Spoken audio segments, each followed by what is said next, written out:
Hello guys, আজ আবার চলে এসেছি এয়ারপোর্টে। আমি যাচ্ছি ঢাকা থেকে শারজা। অলরেডি ইমিগ্রেশন কমপ্লিট করে আমি এখন লাউঞ্জের দিকে যাচ্ছি, কিন্তু আজকে প্রচুর লোক ছিল। বাট ভাগ্যটা একটু ভালোই বলবো, কারণ কোনো প্রকার হ্যাসেল ছাড়াই আমি ইমিগ্রেশনটা শেষ করতে পারি। অনলি মাত্র 5 মিনিটের ভিতরে আমার চেকিং এবং ইমিগ্রেশন শেষ হয়। এই এত বছরের ভিতরে এই প্রথম এত ফাস্ট কাজ করতে পারি। তো চলুন যা যাক এয়ারপোর্ট লাউঞ্জে বরাবরের মতো।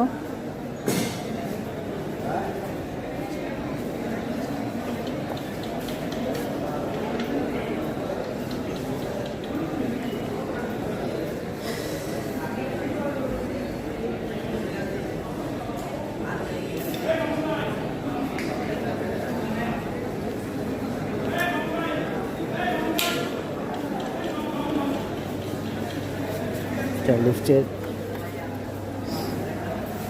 টুরে অবস্থান করছে।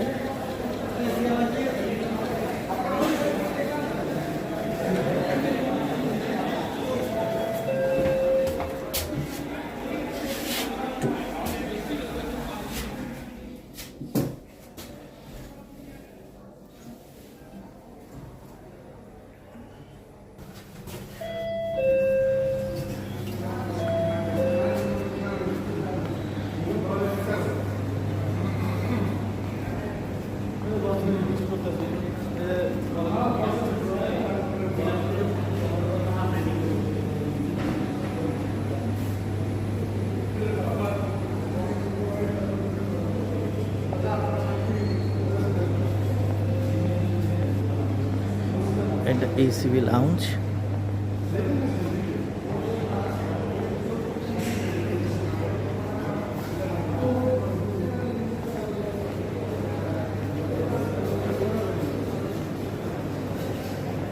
এক্সিকিউটিভ হলের লাউঞ্জ। এটা বেসিক্যালি এটা মিউচুয়াল ট্রাস্টের।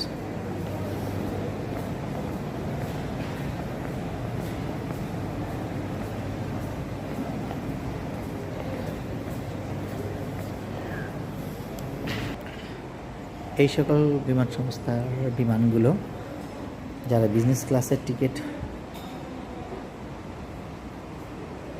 ক্রয় করে থাকেন তারা এই সব বলাকা লাউঞ্জটা ইউজ করতে পারবেন।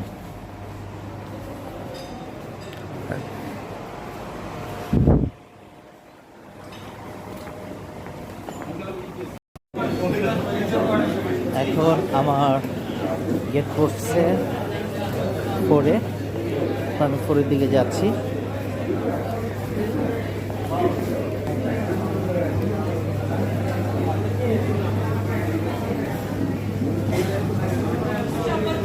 প্রচুর লোকের সমাগম হচ্ছে আজকে।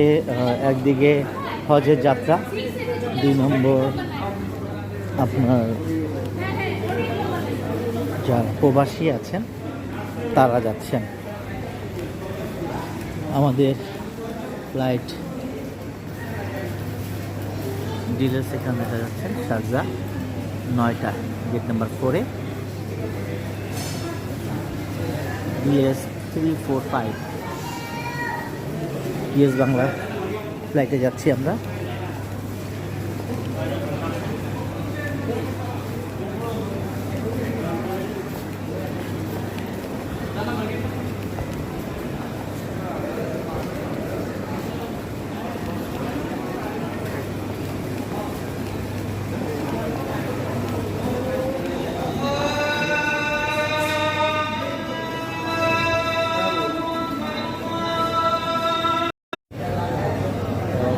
বিমান আমাদের ছাড়ার কথা 9টা বাজে, মনে হচ্ছে ডিলে করবে, মাত্র বিমানটা আসছে। আর এখন যেহেতু শারজা যাব, দুবাই একটি মিডল ইস্ট কান্ট্রি, তো এখন এখানে প্রচুর প্রবাসীরা আসছে।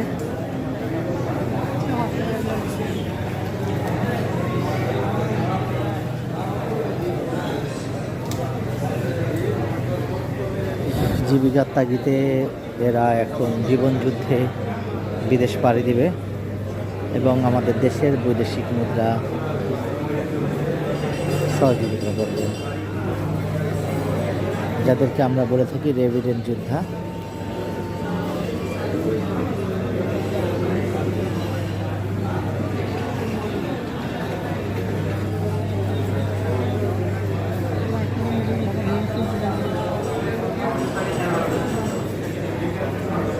অলরেডি আরবিয়াতে অলরেডি চলে আসছে।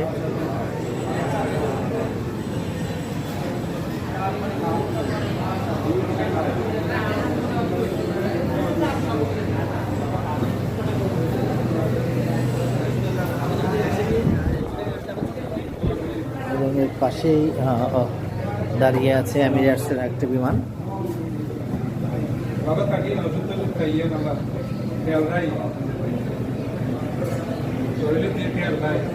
আমার ফার্স্ট টাইম আমি একা ট্রাভেল করতেছি বাংলাদেশের বাইরে, এই প্রথম। একদিক দিয়ে মনটা খারাপ, যেহেতু একা ট্রাভেল করতেছি, যেহেতু একা ট্রাভেল করতেছি, সাধারণত এইভাবে ট্রাভেল হয় নাই আমার কখনো। এই ফার্স্ট টাইম আমি আমার ফ্যামিলি ছাড়া আমি একা ট্রাভেল করতেছি। তো দেখি, ভালো লাগার কথা না, তারপরও ওদের সবাইকে মিস করতেছি অনেক। তো সবাই দোয়া করবেন যেন মনটা কমসে কম ভালো থাকে।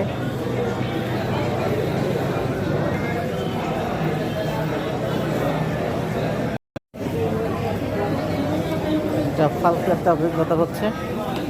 এভিয়েশনের ভিতরে ইউএস বাংলা আগের থেকে সার্ভিস আরও খারাপ করে দিল। প্রচুর মানুষ দাঁড়িয়ে আছে, এটা বলার বাহিরে যে অবস্থা। একটু দেখেন, এরা সবাই শারজাগামী যাত্রী, আমি সহ। দেখেন কী অবস্থা, বসার কোনো ব্যবস্থা নাই, ঠিক আছে। এবং ইউএস বাংলার কোনো স্টাফও এখান থেকে কোনো অ্যান্সার দিতে পারছে না কখন ইউএস বাংলার ফ্লাইটটা পরিচালনা করবে, কিন্তু দেখেন সবাই দাঁড়িয়ে আছে। এটা কোনো মানে যাত্রীদের সেবা দেওয়ার যে ব্যবস্থা, তার কোনো চুল চিরা কোনো কিছুই দেখতেছি না। তারা এদের সার্ভিসটা এত খারাপ।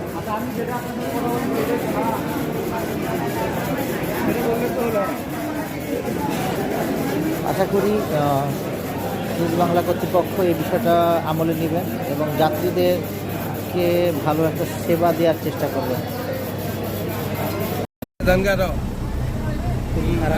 অভিজ্ঞতা হলো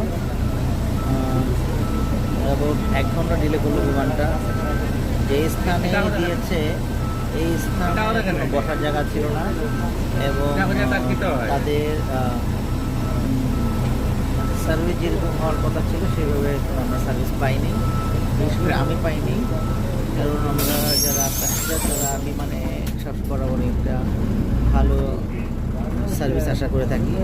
আর ইউএস বাংলা একটা বেসরকারি প্রতিষ্ঠান হয়ে সার্ভিসটা এত খারাপ হবে এই জিনিসটা আশা কখনোই করা ছিল না।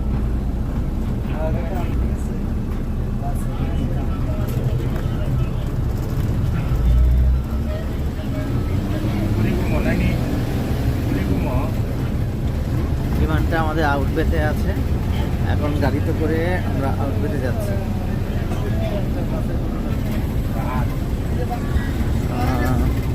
বিভিন্ন সংস্থার বিমান এখানে আপনারা করতেছে। ফ্লাই দুবাই বিমান, বাংলাদেশ এয়ারলাইন্স।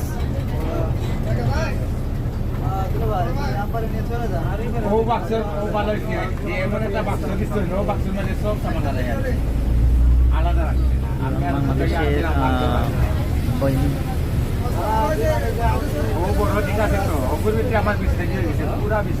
গ্যাস বিমানগুলো বেসিক্যালি এগুলো ডোমেস্টিক ফেয়ারগুলো করে থাকে এরা, যেটা বাংলাদেশের অভ্যন্তরীণ যে ফ্লাইটগুলো হয়ে থাকে সেই ফ্লাইটগুলো বিমান বাংলাদেশ করে থাকে।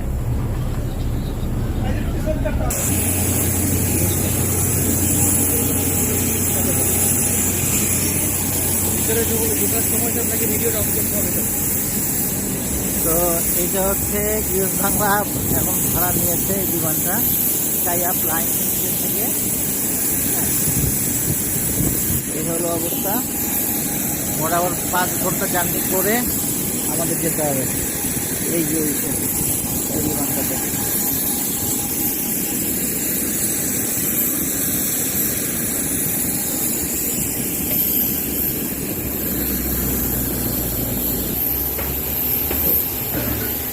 আমরা এখন যাচ্ছি, বিমানে উঠবো। যদিও ভিতরে ভিডিও করা মানা, এই জন্য ভিডিওটা আপাতত অফ রাখলাম। অবশেষে বিমানে উঠলাম। তারপরে এখন বিমানের যে আমরা যে লেগ সাইডে থেকে এখানে মোটামুটি প্রশস্ত জায়গা আছে, আমি দেখাচ্ছি আপনার। হ্যাঁ, পায়ের সামনে আছে, জায়গা আছে, কিন্তু পা রাখার কোনো স্থান নাই। এখন বিমান মোটামুটি টেক অফের জন্য রানওয়েতে যাচ্ছে, টেক অফ করবে কিছুক্ষণের মধ্যে।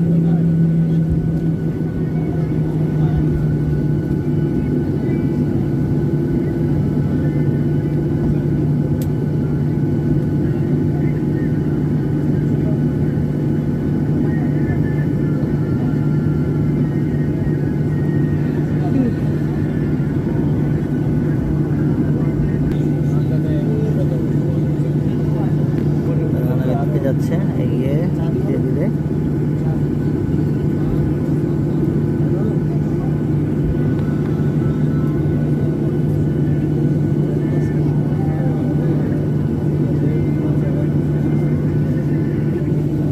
বিমান নামতেছে, ল্যান্ড করতেছে। এখনই জানি না আমার ক্যামেরায় কতটুকু ধরা পড়তেছে। নভোয়ারে একটি বিমান ল্যান্ড করলো মাত্র। বিমান টেক অফ করানোর জন্য প্রস্তুত, বিমান ছেড়ে দিয়েছে।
রাতের ঢাকা।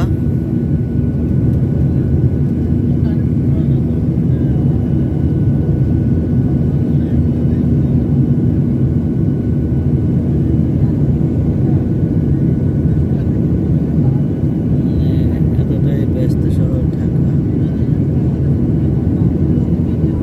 মেঘের উপর দিয়ে উঠে যাচ্ছে।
আমাদের অবশ্যই বোঝা উচিত।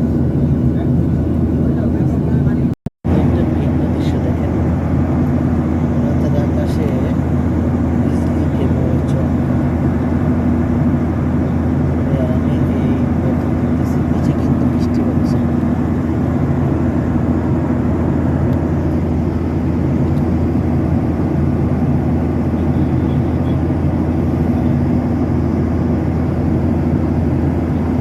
আকাশের অবস্থা বেশি ভালো না, তার ভিতর দিয়ে আমাদের বিমানটা যাচ্ছে। অলরেডি আমাদের বলা হয়েছে বিমান যেন আমরা যে বেল্ট যা পরে বসে থাকি সেই বেল্টটা যেন না খুলি।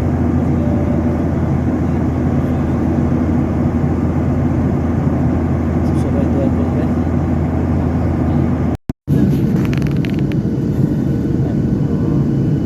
দুবাই সময় মোটামুটি 12টা। আমরা শারজা আন্তর্জাতিক বিমানবন্দরে পৌঁছে গিয়েছি। বিমান ল্যান্ডিংয়ের জন্য প্রস্তুত হচ্ছে। রাতের শারজা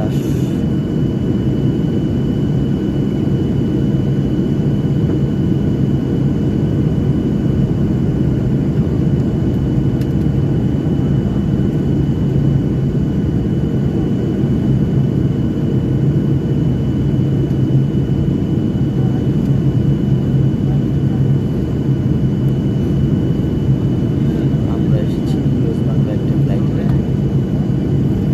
BS345 একটি বোয়িং বিমান।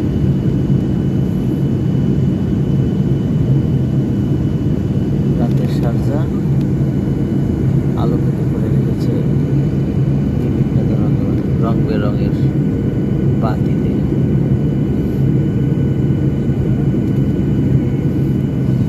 এবং রাস্তাগুলো দেখতে কি বিশাল প্রশস্ত এখান থেকেই লাগছে। এইগুলো কিন্তু রাস্তা, এইগুলো সম্পূর্ণ রাস্তা। দেখেন কি বিশাল রাস্তা করেছে।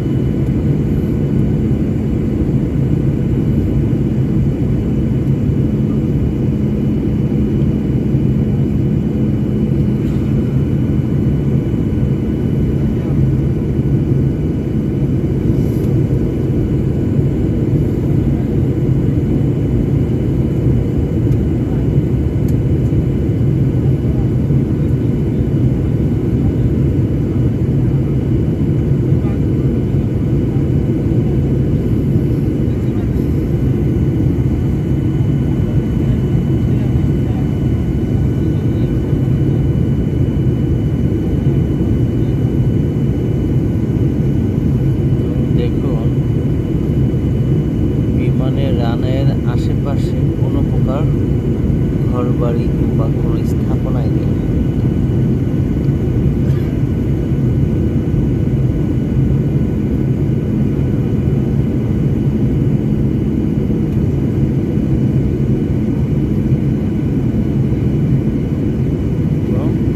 ল্যান্ডিং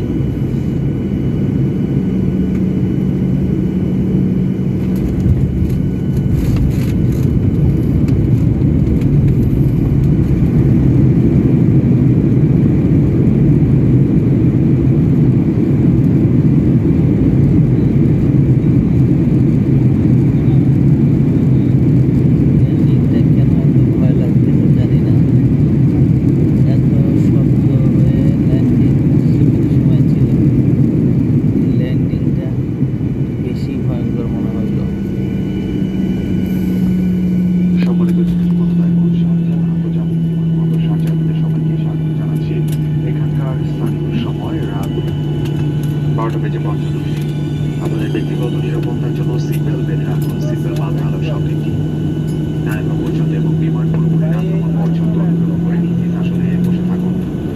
বিমান থেকে নামার পূর্বে আপনার ব্যক্তিগত জিনিসপত্র সাথে। অবশেষে শারজা এসে পৌঁছেছি আরও 10 থেকে 15 মিনিট আগে। মাত্র লাগেজ নিলাম, এখন এক্সিট হচ্ছে।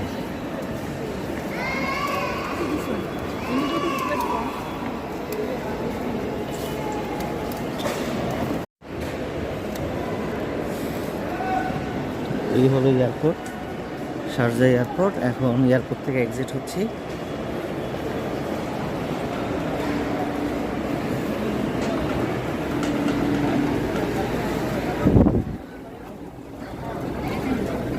এই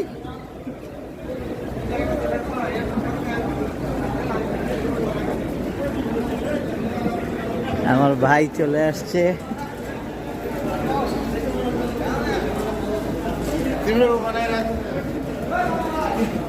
যার জন্য অপেক্ষা করতে করতে দিন শেষ।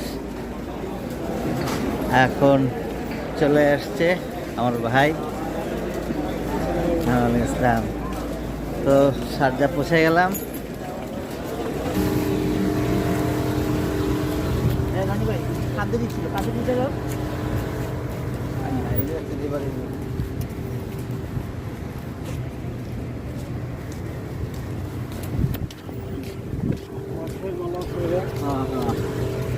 আমার আব্বা কি অবস্থা? আপনার সাথে দেখি না, বাড়ি বাড়ি চলে গেছে সবাই, ফ্যামিলি সহ? আমার বাচ্চা, আব্বু আছে।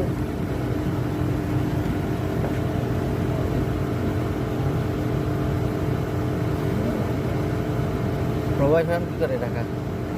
ঢাকা ওয়াইফ কি করে? তাহলে সেজে করেন সবাই কি বাড়ি না? আপনি তো করেন সেটা, আপনি তো বললেন যে না। ইহাতে সারজা, দুবাই সাথে সারজা ভালো হয়েছে, অনেক ভালো হয়েছে। সাজা এয়ারপোর্ট ভালো তো, ওমান গেছিলাম না, হ্যাঁ ওমান তো যাওয়ার সময় এয়ারপোর্ট দিয়ে গেছি। একদম মানে এত ইজি, মানে বলার বাইরে। গেলাম, নামলাম, পাসপোর্ট দিলাম, টাকা এলাম, শেষ, কোনো সিরিয়াল নাই। আর এই দুবাই এয়ারপোর্টে অনেক সিরিয়াল দিয়ে আর ফালতু একটা, এটা তো ভালো আছে।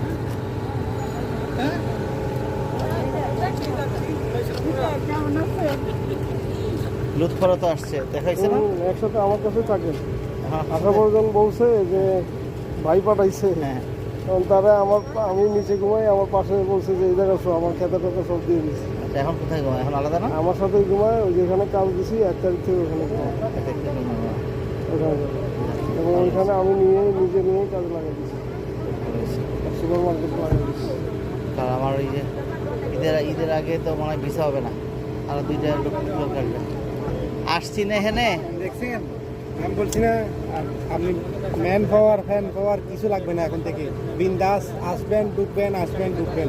আসবেন ঢুকবেন না। এইখানে পাড়া দিছি না, এয়ারপোর্টে ঢোকার আগেই মামা দিছে ফোন, মামা তোমার কাছে লোক পাঠাইতেছি, এর এই কি যেন কয়, পাসপোর্ট সহ। আগে ঠিক আছে, লোক পাঠাও, ঈদের আগে কি যেতে পারবে? হয় ঈদের আগে যেতে পারবো, আগে তুমি পাসপোর্ট দাও। মাল দাও, মাল চালো, মাল চালো। এই খুলে না কেন? গাড়ি লক করছে, বালের প্রিন্ট চাইছে, গাড়ি স্টার্ট দিয়ে ফিঙ্গার প্রিন্ট মারাইছে।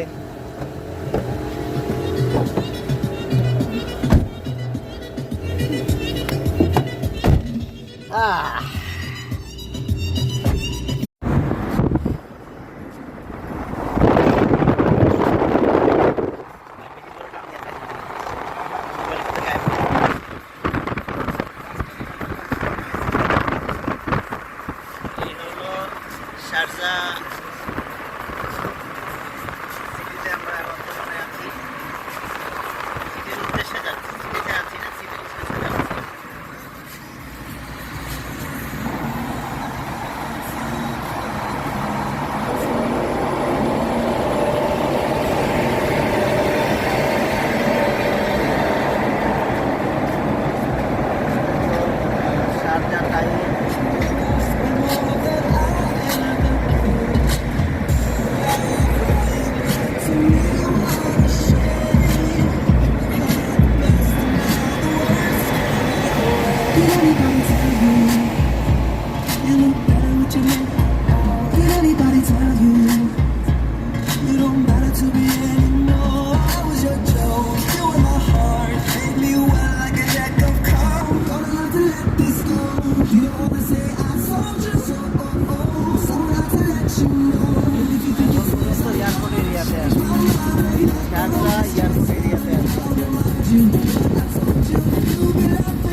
রাত্রে বাজে এখন 2:30টার মতো বাজে। বের হইছি আমরা ভাই, এই যে আমার এক ভাই এবং আমার ভাই মোজাম্মেল, এই দুজন মিলে আমরা বের হইছি।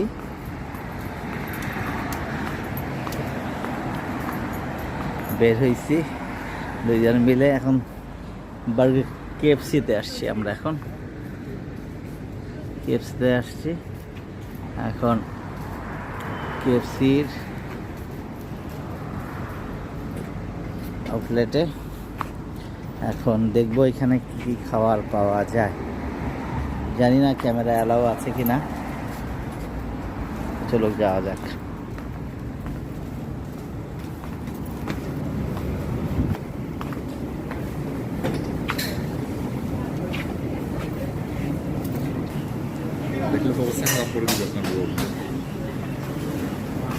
এই হচ্ছে কেএফসি। তো মোটামুটি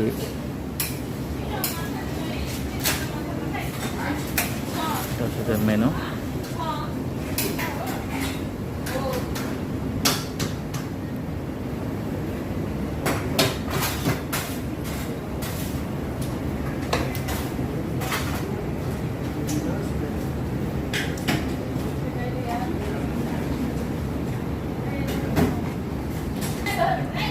অলরেডি খাবার চলে আসছে। আমার ভাই খাবার নিয়ে আসছে।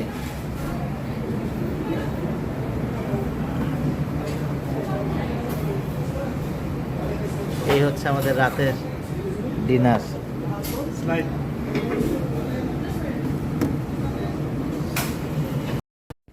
ভিডিও পাঠাই দিই আপনার।